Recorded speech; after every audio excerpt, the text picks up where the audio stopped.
Assalamu alaikum wa rahmatullahi wa barakatuh, ICN families. Inshallah, today's verse in Surah number 2, verse number 105.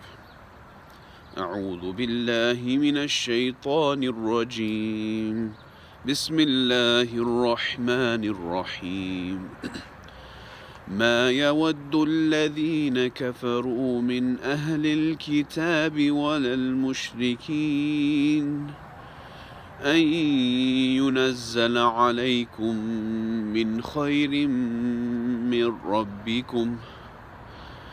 Neither the disbelievers from the people of the book nor the polytheists or the mushrikeen wish that any good comes down to you from your Lord. وَاللَّهُ يَخْتَصُّ بِرَحْمَتِهِ مَن يَشَاءُ. And Allah subhanahu wa ta'ala chooses for His mercy whoever He wishes. وَاللَّهُ ذُو الْفَضْلِ الْعَظِيمِ. And Allah subhanahu wa ta'ala is the possessor of great bounty.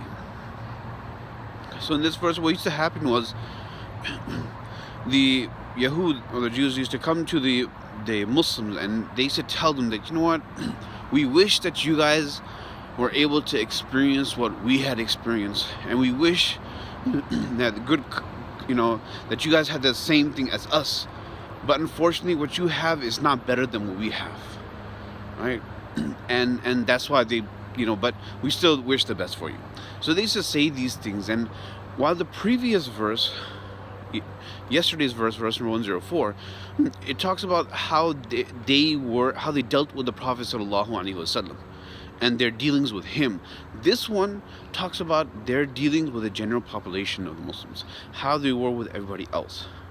So there are two claims that they're making here.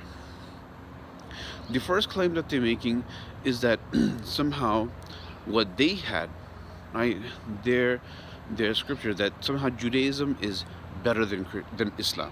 That's the first claim that they're making, that Judaism is better than Islam.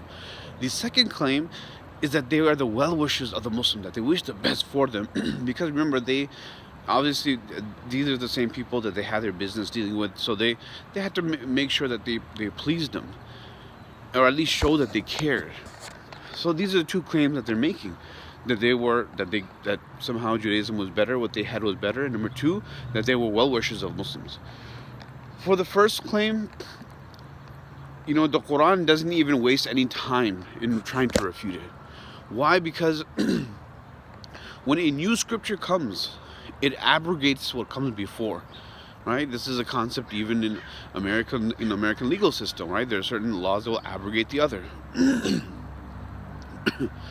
So this is something that anybody can understand, right? When Isa alayhi salam came and he brought the Bible, this abrogated the Torah and the scripture of the Jews. So this is not something that is some difficult to understand, and that's why the Quran doesn't waste any time in trying to explain it. But as far as them being well-wishers, the Quran makes it very clear. And it does it by lumping them up with the mushrikeen. The mushrikeen were clear enemies of the Muslims at that time. Right? The polytheists were very clear and open enemies. And by lumping them the two together, what the Quran is trying to tell us is that these people are lying. They're not telling the truth. And this is very important, especially in this, in today's day and age where everything is so, especially you go to college campuses are highly politicized, and every single time something happens, people are showing support. Just because someone says some kind words, it doesn't make them your friend. And this is something we have to be very careful about, especially our youth. Just because someone says some nice words, shows some words of support and kindness, yes, we reciprocate that in a good way. We appreciate it, and the same thing goes with us. When someone displays some sort of act of kindness or good towards us, we also behave, act the same way towards them. We also have to make sure that we reciprocate kindness with kindness. But that doesn't mean we compromise our faith, right? It doesn't mean a word of kindness doesn't mean that somehow now it's okay for us to completely throw away our deen, our faith, our beliefs just for a few kind words. That's not okay, right? Again, yes, when it comes to rights and hukuk, when it comes to justice, we support everybody, Right? That's what our deen teaches us, that when it comes to justice, when it comes to rights, we help and we support everybody, without a shadow of a doubt. But not when it comes to compromising with our faith in our deen. So if someone wants to, if in our times of difficulty, yes, people will come, they'll come support us, that's okay. But just because they need now is they want us to support in their things, and those things are very clearly against our faith and our deen, then as Muslims we have to take a step back, and we have to let them know, yes, hey, we support you and we'll help you in those things, but the things that are against our faith, we cannot do so.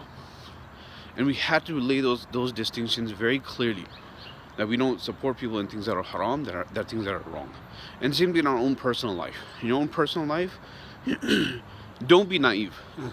Don't be naive with every person that comes to you, everybody that wants to help you. They're not all your friends. They're not all on your side. And you have to be careful, right? A Muslim is someone who's always cautious and aware. And that's why here, even though we cannot see the intentions of people, but you can tell by the way, by what they're doing, you can at least judge by them by their actions, if not by their intention. So may Allah subhanahu wa ta'ala keep us, protect us, keep us safe, keep our youth and our children safe, especially in these times, and may Allah keep us on the straight path, inshallah. Jazakumullah khair. Assalamu alaikum wa rahmatullahi wa barakatuh.